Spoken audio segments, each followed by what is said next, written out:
Faut pas parler de Maroc, non, non, non, c'est fini. Moroccan school. محبي قناة مروكن سكوب، مرحبا بكم في هذا الفيديو. مدرب سابق المنتخب الوطني المغربي وحيد خليلوزيتش كيظهر في واحد برنامج مصري، حيث سولوا المذيع على المرحله اللي دوزها في المنتخب الوطني المغربي، ووحيد جاب واحد الطريقه اللي مستفزه وقال لي ما بقيت باغي نسمع والو على هذا المنتخب. نخليكم تشوفوا الفيديو وشكرا.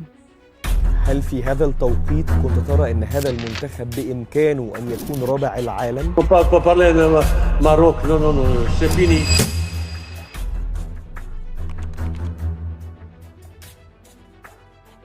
استدعيت سليماني واستدعيت رياض محرز وأثبتت أنك على حق في القرارات الفنية بوجودهم معاك في منتخب الجزائر.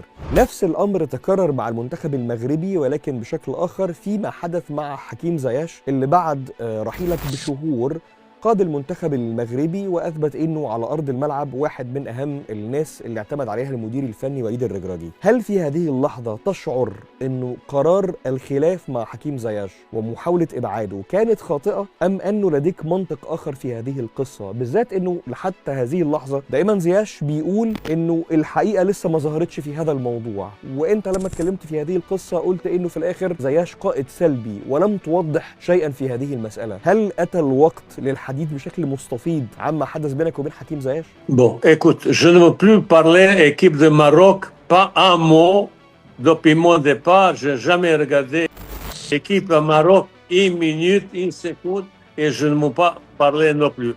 لأسباب ليها علاقة بأنه الأسرار تبقى دائما في مكانها، ولا لأنه تنزعج شوية من فكرة الحديث عن المنتخب المغربي بأمر سيء بعد انتهاء العلاقة؟ لأي سبب فيهم؟ Non, il n'y a aucun secret. C'est vous comme sélectionneur, vous faites votre job, votre boulot. J'ai reconstruit une équipe qui a gagné sa place. On a gagné presque tous les matchs qualificatifs pour Coupe du Monde.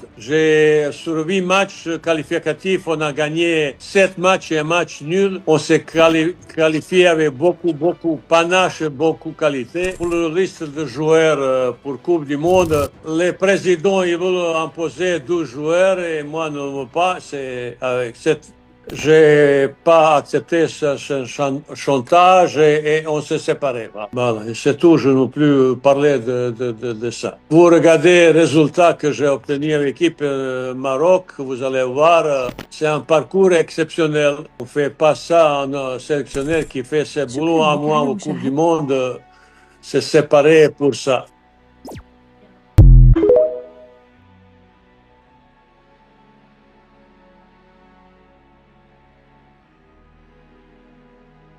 شكرا لك على مشاهدتك للفيديو. نتمنى أن يكون قد نال إعجابك. نرجو منك الاشتراك في القناة وتفعيل زر الجرس ليصلك كل جديد، كما يمكنك الضغط على زر لايك لدعمنا. نحن نقدر دعمك وتشجيعك وسنواصل تقديم محتوى جديد ومميز. شكرا مرة أخرى.